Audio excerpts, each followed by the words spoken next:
Bibles and turn to Ephesians 6. Ephesians 6. It's good to see each and every one of you here this morning. And I know the weather's bad. It was nice yesterday. I woke up with a headache. Probably a lot of you did too. But it's nice just to power through and put first things first and put the Lord first, right where He needs to be. So it's encouraging to see you, and thank you for being here at worship this morning. Ephesians 6, 1 through 3. A lot of us know this passage. After talking about the responsibilities between a husband and a wife, he says, "Children, obey your parents in the Lord, for this is right. Honor your father and mother, which is the first commandment with promise, that it may be well with you, that you may live long on the earth. And you, fathers, do not provoke your children to wrath, but bring them in the training of the admonition of the Lord." Just to stop there. I didn't want to wait till Mother's Day to do this sermon. And usually on Mother's Day and Father's Day, you'll hear the same traditional sermons where we talk about these sort of things, kind of the time to talk about family, and we'll handle it usually the same way. Of course, the commandment here first is to children to obey your parents. And then he says, this is right. And then he quotes the old law. He quotes the Old Testament. This is the fifth commandment. Honor your father and mother. But then he says it's the first commandment with a promise. And so it's not the first commandment, but it's the first commandment in the 10 commandments that came along with a promise. And the promise is, verse 3, that it may be well with you and you may live long on the earth. And I think, again, that this is a general promise, not necessarily something very specific that, hey, if you do honor your father and mother, you're going to live this long life and everything's going to be wonderful. We have too many good examples of good people that honored their father and mother that either died too young or did not have a good life. But I think it's just kind of a general rule that if you do honor your father and mother and you do listen to them and you do take their advice, your life's going to be better for it, right? First, we read a lot. Usually when we do father and mother sermons on Mother's Day, Father's Day, we kind of handle it like this. We'll tell real nice, charming stories about the way our mothers treated us or our fathers treated us, and we talk about how we need to repay their love and generosity.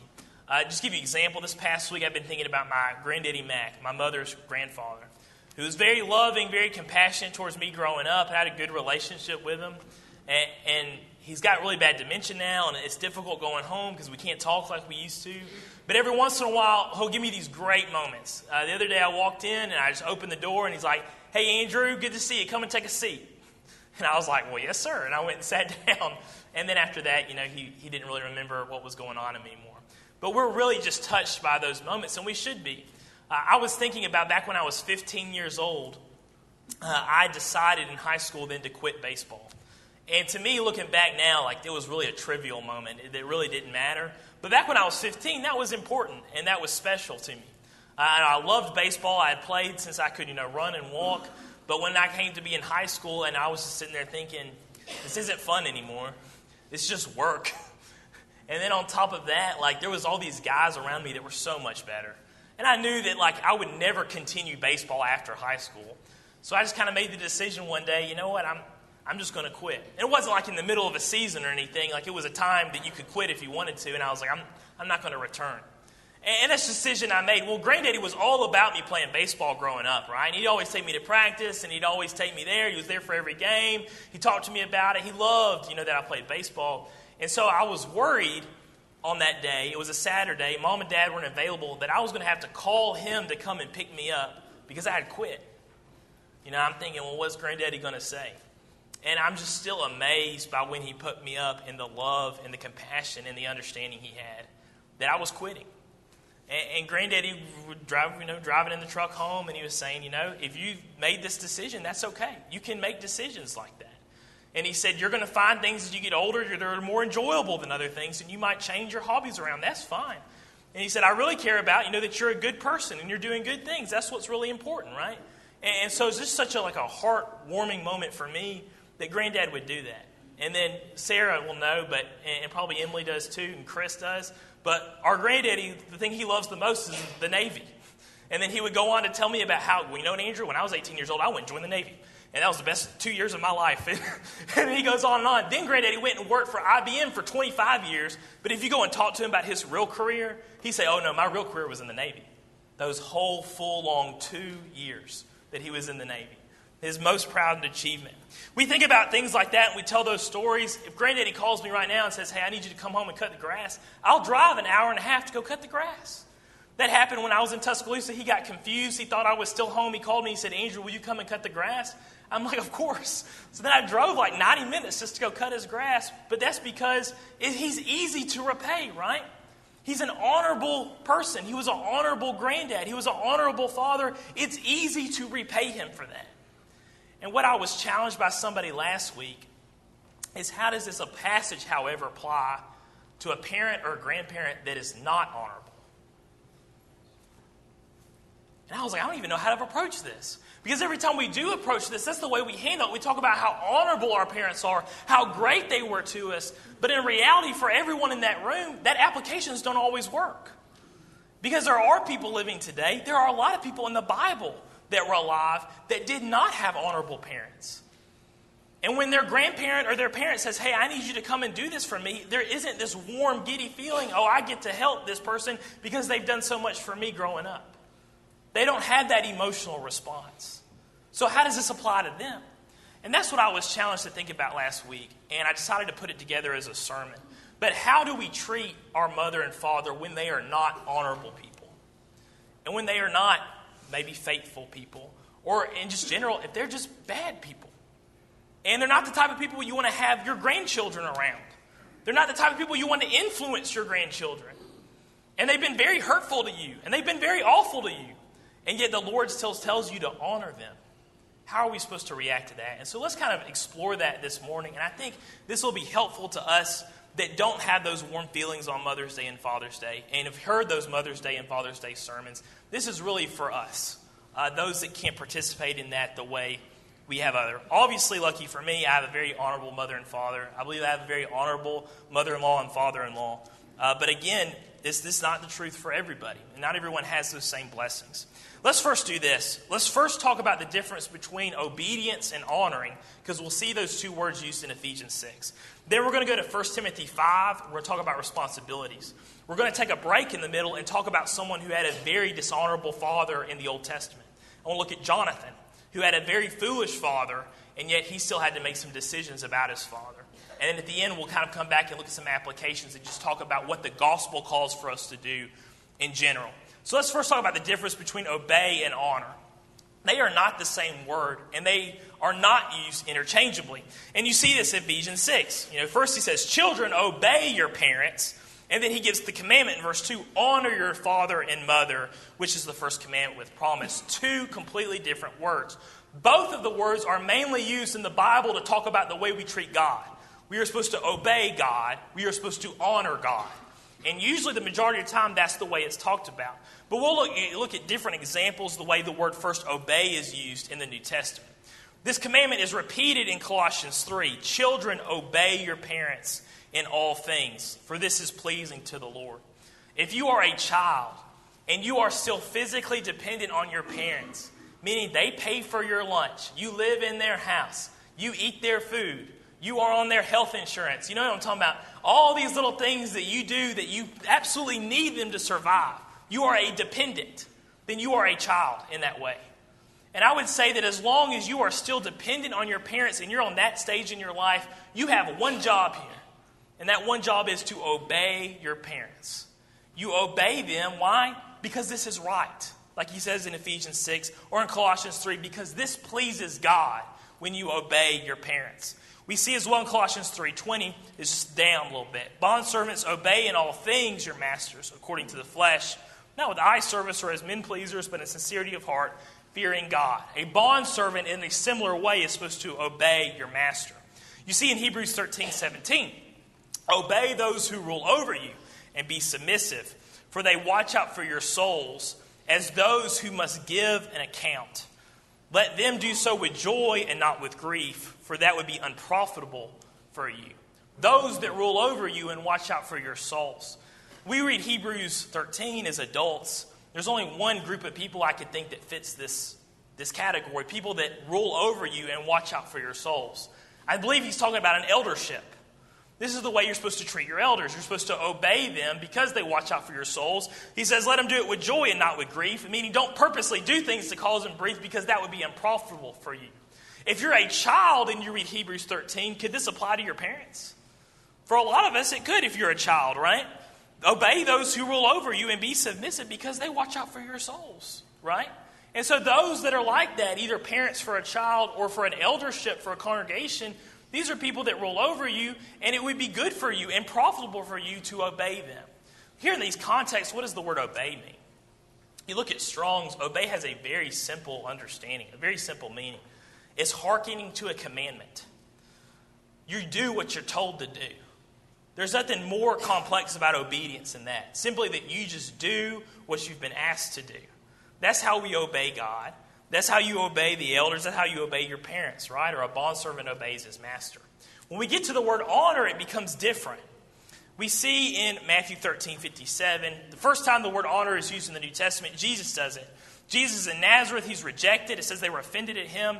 But Jesus said to them, a prophet is not without honor except in his own country and in his own house. That Jesus was rejected, therefore he was dishonored. And yet he says that's just the way it is. Prophets are not honored in their own country or in their own house. 1 Corinthians 12:23 talking about honoring our brethren. And these members of the body which we think to be less honorable, on these we bestow greater honor, and our unpresentable parts have greater modesty.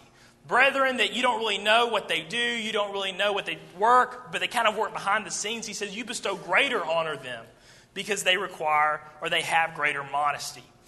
1 Timothy 5:3, and we're about to go to this passage. He says, honor widows who are really widows, giving commandment to the church. And then again in 1 Timothy 5:17 to bring up elders. Let the elders who rule well be counted worthy of double honor, especially those who labor in the word and in doctrine. You look at this context for the word honor. Honor has a different meaning than obedience. Honor isn't just doing what you're told. Honor is a reverence, or it's a humility that shows reverence, right? And so you understand that this person is honorable, they deserve honor, so you give them a priority. You revere them. You think of them as something special, something that demands respect, right? That's honor.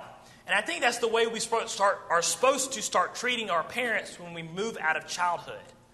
That as we're children, we just obey them. But as we move into adulthood, it becomes more of a respect and a reverence for them because they hold a special place of honor. They are the people that brought you life.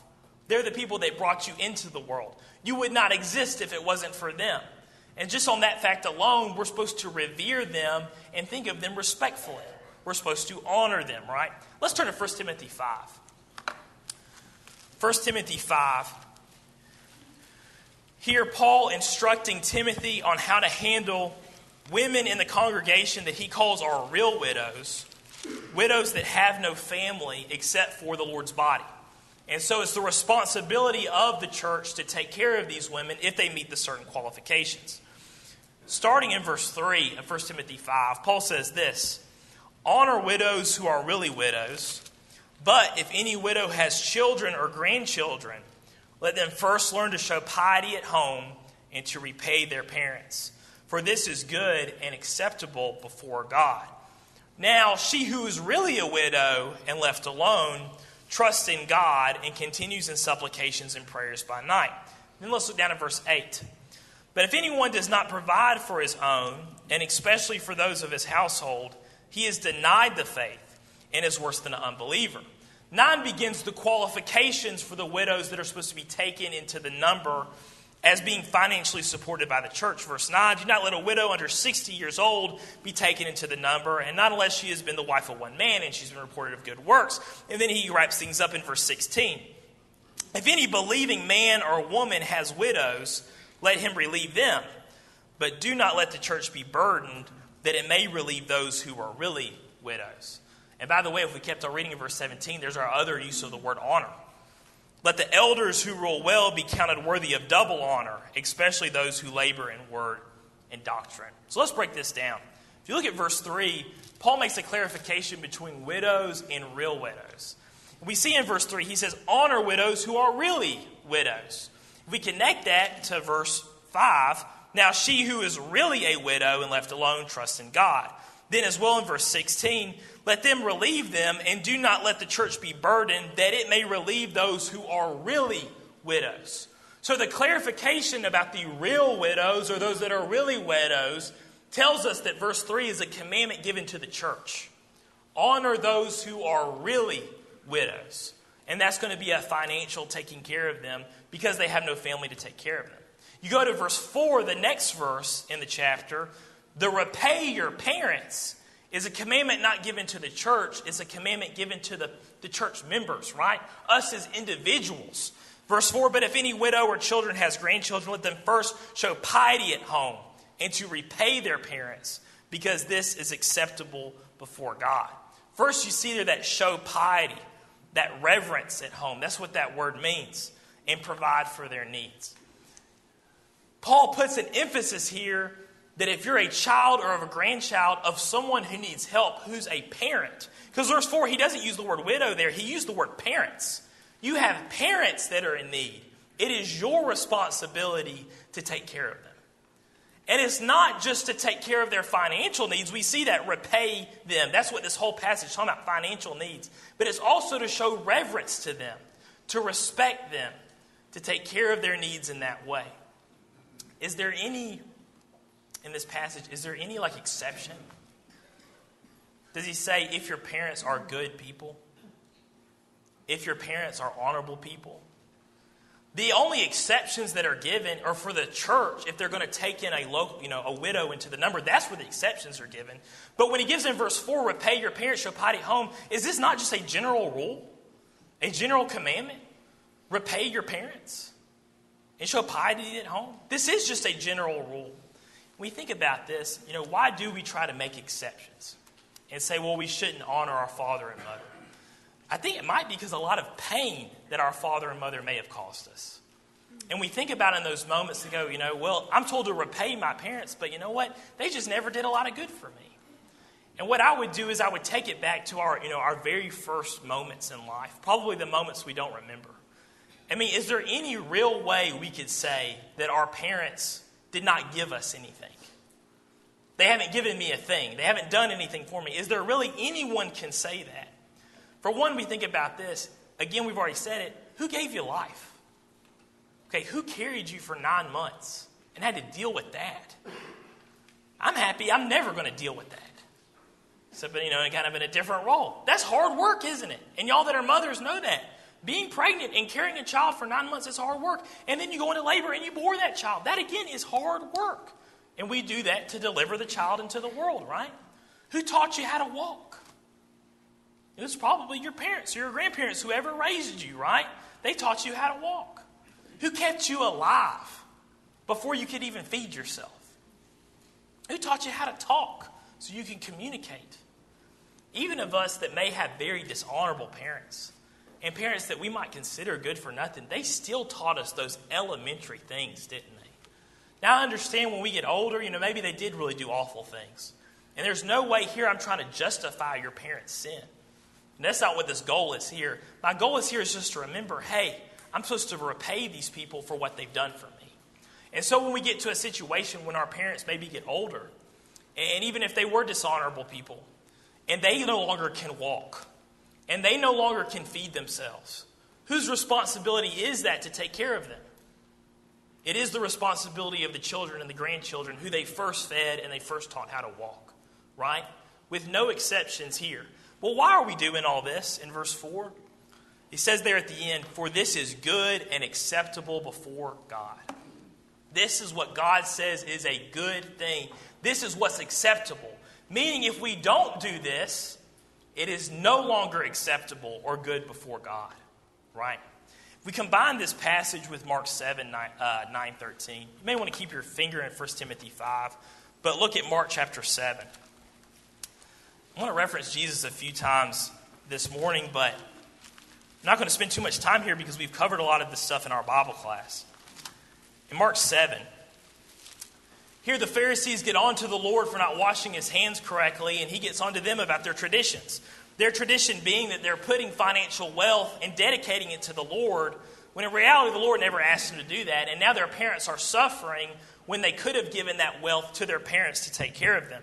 In verse 9, Jesus says, all too well you reject the commandments of God, that you may keep your tradition.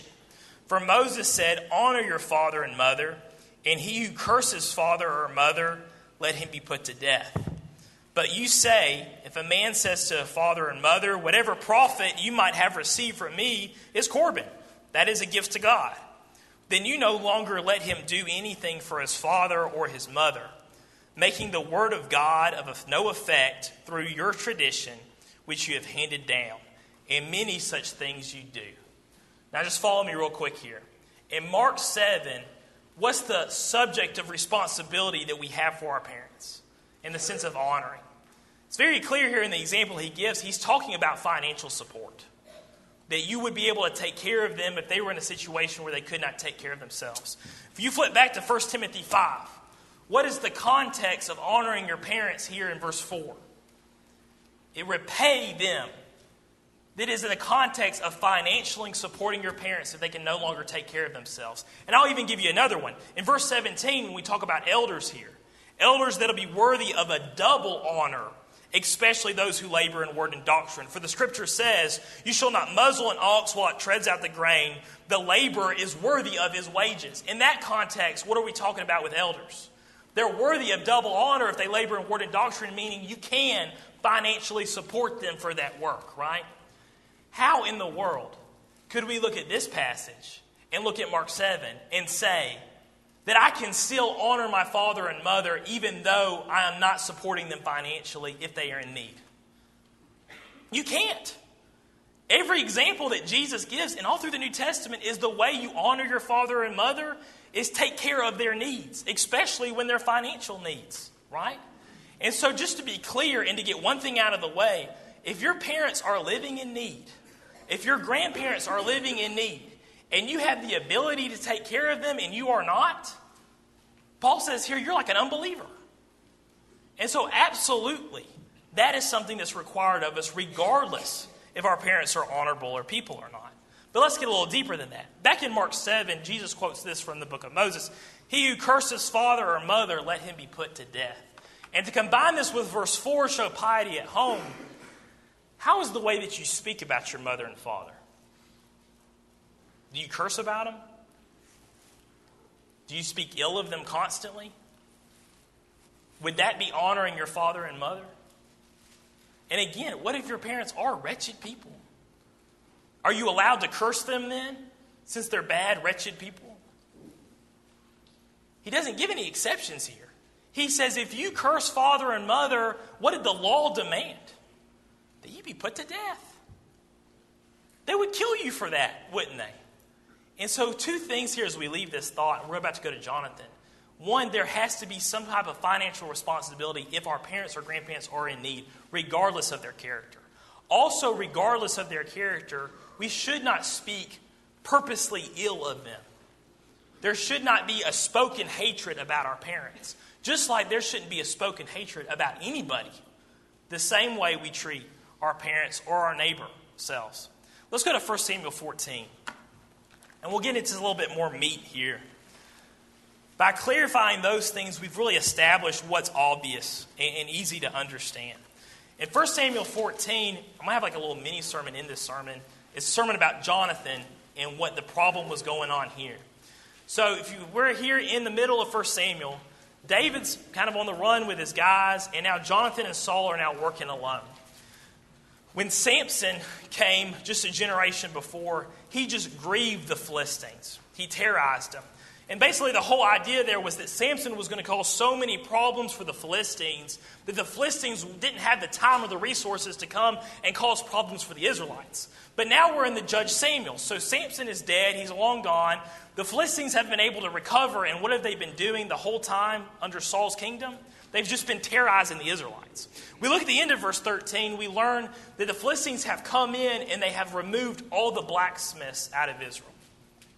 So the Israelites cannot produce swords or spears. They have no weapons. And even if they want to sharpen their sickle or get their plow worked on, they actually have to travel to a Philistine city to have it done and then pay for it to be done. So the Philistines are even turning a profit out of them working out their own farm equipment. But they've come and they've rose against Israel, and they're sending these 3 raiding parties in. Saul and Jonathan have to get together, and they have to take care of this problem. So in 1 Chronicles 14, they have these hundreds of men with them, but none of them have any swords. So Jonathan and his armor bearer are sitting there waiting and saying, you know what? Jonathan says, why don't we go get him right now? We see in verse 1 of chapter 14. Now it happened one day that Jonathan, the son of Saul, said to the young man who bore his armor, come, let us go over to the Philistines' garrison, that it is on the other side. But he did not tell his father. And so what Jonathan does is, without telling Saul, him and his armor bearer go ahead and they go march up against the Philistines. And we see a lot of great faith in Jonathan.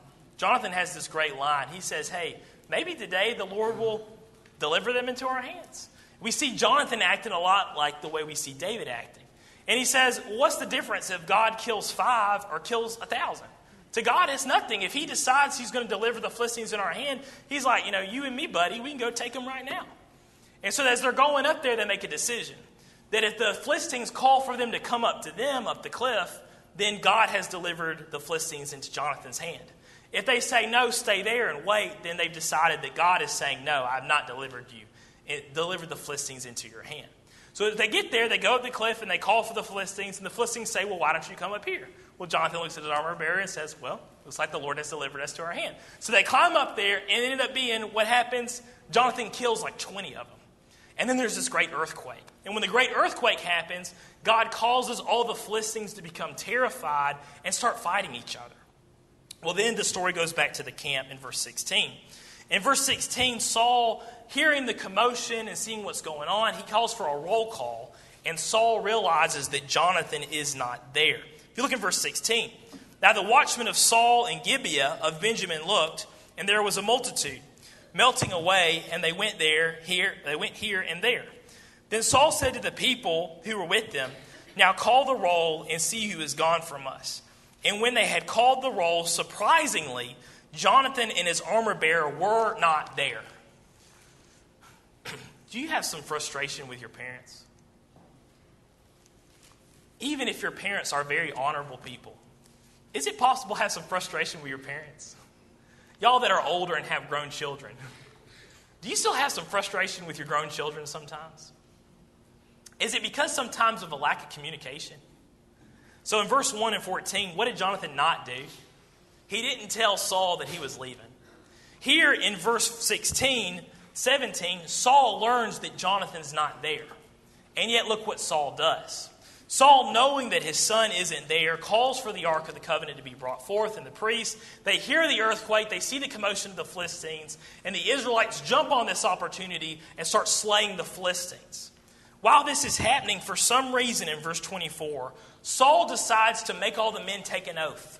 And he says this in verse 24, and the men of Israel were distressed that day. For Saul had placed the people under oath, saying, cursed is the man who eats any food until evening, before I have taken vengeance on my enemies. So none of the people tasted food. And then he goes on to say that then the people inhabited this forest, the army did, where there was a whole lot of, guess what? Honey. Whole lot of honey. Back in the ancient times, is finding a whole lot of honey a good thing? We would say, not just in the ancient times, I mean today, you had some honey. I'm going to pour that in my tea, right? Or do something with it like that. And I really think about it. You think about this. So Saul makes them all take an oath. No one's going to eat here until I have taken vengeance on all my enemies. And then the first thing he does is they march into a forest with a whole bunch of, McDonald's everywhere. And so none of us are allowed to eat, but now all this good food is all around us. We're all just supposed to sit there and not do anything. Well, in the meantime, Jonathan shows back up, not hearing about the oath that his father made the whole army take. And guess what Jonathan does? Jonathan gets his rod and he grabs some honey and he eats some. That's all he does. Now, after that happens, some people come and tell him, hey, you weren't supposed to do that. In verse 29, Jonathan says, my father has troubled the land. Look now how my countenance has brightened because I have tasted this little honey. How much better if the people had eaten freely today of the spoil of their enemies which they have found. For now there has been such a great slaughter among the Philistines. And so now that it's evening and they've slaughtered the Philistines, the people then go out and raid the Philistine cities. And there's sheep and there's cattle and there's all these food things you can eat, or animals you can eat. But the people, because of their dire hunger that Saul has put on them, just go out there and they just slaughter the animals and start eating them right there on the ground. what's wrong with this? Well, this is breaking the commandments of God. You can't eat blood.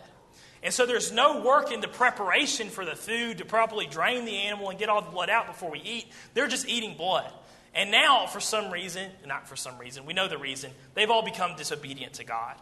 And this is brought up to Saul, and Saul prepares an altar for God to try to ask for forgiveness. God still refuses to talk to him because of his spiritual condition, but he tries to make things right and forces the people to cook their food. When this has all happened, Saul's obviously very angry because of all that has happened that day. And so what he decides to do is he says, well, someone is cursed because they must have eaten when I told them not to eat. And so they begin to cast lots on those in the army to find out who is the person that ate when they weren't supposed to eat. And when they cast lots, who does the lot fall on? It falls on Jonathan, because Jonathan ate the honey. Jonathan's response to this, finding this in verse 43. Well, first, let's read what Saul says to Jonathan. Tell me what you have done. And Jonathan told him and said, I have only tasted a little honey with the end of my rod, which was in my hand. So now I must die. Saul answered, God do so, and more also, for you shall surely die, Jonathan. And the people said to Saul, shall Jonathan die, who has accomplished this great deliverance in Israel? Certainly not.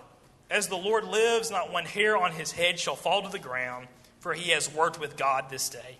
So the people rescued Jonathan, and he did not die. Then Saul returned to the pursuing the Philistines, and the Philistines went in their own place. Let me just break down two things I want to take from this story. I know it was a longer story. I think it's an interesting one that's worth some merit. Obviously, number one, is Saul a good father? I mean, even look at this. There seems to be no remorse in verse 43. Okay, well, Jonathan's the one that ate. You know what? I'm going to kill him. And Jonathan's like, really? You're going to kill me because I ate a piece of honey? And this is some ridiculous relationship here. What has Saul famous for doing to hear his son and also to his son-in-law? Well, Saul liked spears. And Saul liked to try to spear his son and his son-in-law to the wall. And that's apparently he did often. Is Saul the type of grandfather you're going to bring your grandchildren around?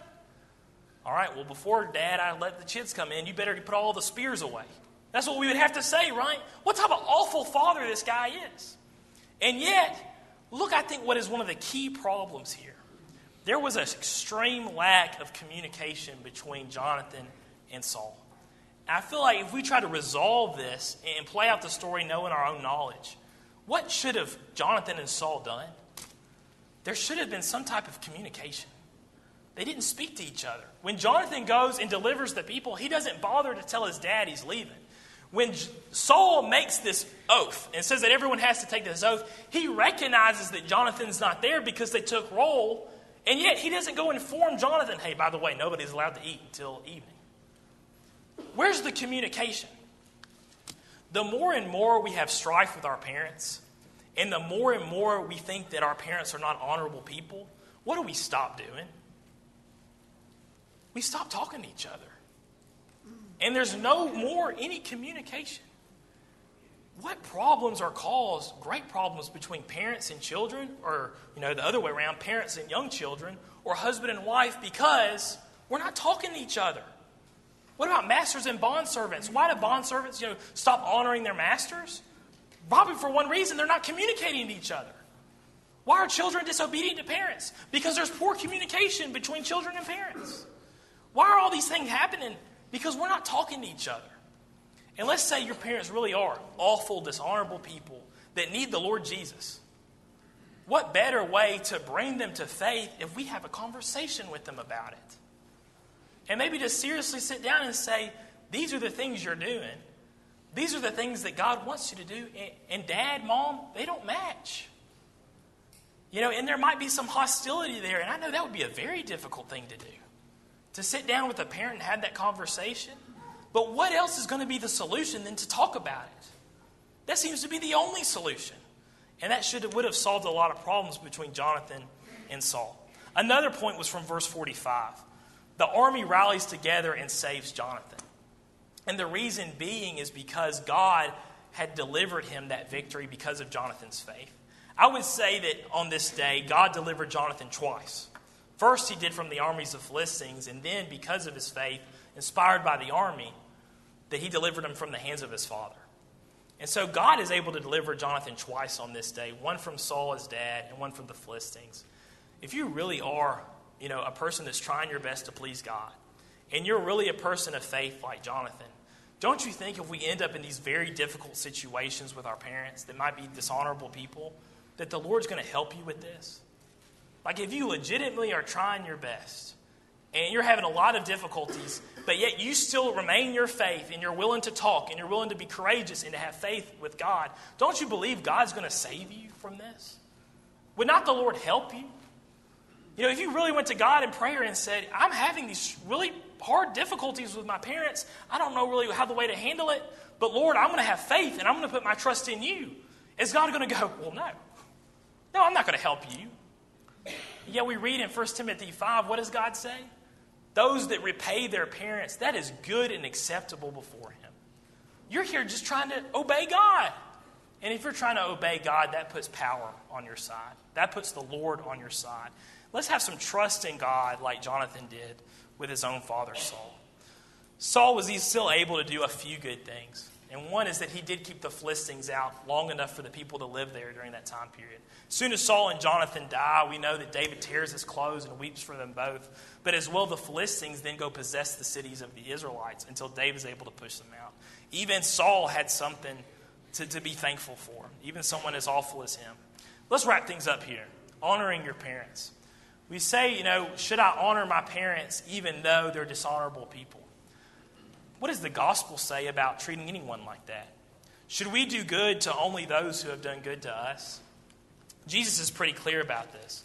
Look quickly at Matthew 5. Matthew 5, not talking about necessarily your parents, but just about anybody. Matthew 5:43. Jesus says, you have heard it was said, you shall love your neighbor and hate your enemy. But I say to you, love your enemies. Bless those who curse you. Do good to those who hate you. And pray for those who spitefully use you and persecute you, that you may be sons of your Father in heaven. For He makes His sun rise on the evil and on the good, and sends rain on the just and on the unjust. For if you love those who love you, what reward has that for you? Do not even the tax collectors do the same? And if you greet your brethren only, what do you do more than others? Do not even tax collectors do the same? Therefore you shall be perfect, just as your Father in heaven is perfect. Just completely not even thinking about if they're parents or not. If someone hates you, or if someone uses you, how are we supposed to treat them? Jesus says to do good to them, to pray for them. He says, what good is it to do good to someone that does good to you? Granddaddy, I used him as an example. He calls me and says, Andrew, I need something. And I run down there to Prattville and do all that driving and go do that good thing for him. Is that impressive according to the Lord? Jesus is like, no, that's just what's expected. Jesus says what's impressive is when you do good to those that hate you. And when you do good to those who cannot repay you. And we have a parent like that, and we feel that way about him. What an opportunity to impress the Lord. To do good to someone who did not do good to us. And then I think we're truly living the message of the gospel. To bring things again in perspective, what do your children see about this? Well, for one, I don't think a lot of children think of their grandparents as bad people. And maybe especially if you have young children, are they really going to think of their grandparents, your parents, as dishonorable people? Maybe they don't see it. But what they would see is the way you treat those parents, whether they're honorable or dishonorable. And if you talk evil about them in your house, and they ask you to help and you don't go and help. And if you don't take, your kids over to go help, clean out the tree or, the fallen limbs or whatever, if you don't go do yard work for your kids don't see that. When your kids grow up, how are they going to think the way they're supposed to treat their parents? They're probably just going to do it the same way that you did. And now you're going to have to live with what your parents' mistakes were, right? Another way, and I think is a more positive spin, let's say your children do know that their grandparents are dishonorable people. And they're people that are not living in righteousness, they're living in sin, they're pursuing it, and you have that problem. What if you show them grace and you show them mercy, and your child sees that? Your child knows about your parents are dishonorable, yet they see you showing good to them and honoring them and doing everything that you can do that God has commanded you to do. What a great opportunity to set forth a powerful example of mercy and of grace to people that don't deserve it. A child's going to remember that. And now let's say you grow up and you get older and you are an honorable person. And you do good right by your children and you try to live your life to the best. How much more are your children going to treat you when they learned how to treat a dishonorable person with grace and mercy? Now that you're an honorable person, how much more are they going to treat you maybe in your older age? Hopefully, so much better because of the powerful example that you set forth to them. Wrap things up in a nice little bow. Jesus honored his father and mother. And Jesus' righteousness far outweighed the righteousness of his mother and father. We talked about it a couple of weeks ago that the Lord would be hanging on the cross and he would look down and see his mother. And his last, dying breaths were that his mother would be taken care of by John. And yet, it was his mother's sin was the reason why he was on the cross in the first place. If there was anyone that could have a claim that I'm going to be dishonorable to my mother and father because of their lack of righteousness, Jesus could have made that claim. And yet, Jesus did not. Instead, he honored his father and his mother. Thank you for the close attention that you had this morning. And I know this wasn't like the happy, feel-good sermon that comes along like on Mother's Day. Thankfully, it's not Mother's Day. But some people had asked me to talk about that, and I felt like I needed to because I thought it was a good issue to cover and to look at things scripturally and biblically and come with some answers. When Mother's Day comes up, I'll give you something that makes you feel good. All right? I'll try to, Lord willing. But thank you again for your close attention here. Is thy heart right with God? Hopefully it is. If there's somebody worth obeying and honoring, it's God. And never are you going to look back and think, well, the God, he did something wrong for me here. I shouldn't have to repay him here. I shouldn't have to do this. With God, you don't even have to worry about that. His righteousness and his love is overflowing. How about trying to at least repaying him, even though we can't do that, by obeying his blessed gospel and receiving the blessings that he is trying to hand out and he's trying to bestow on you. If there's any way we can assist you with that, please come forward as we stand and as we sing. Have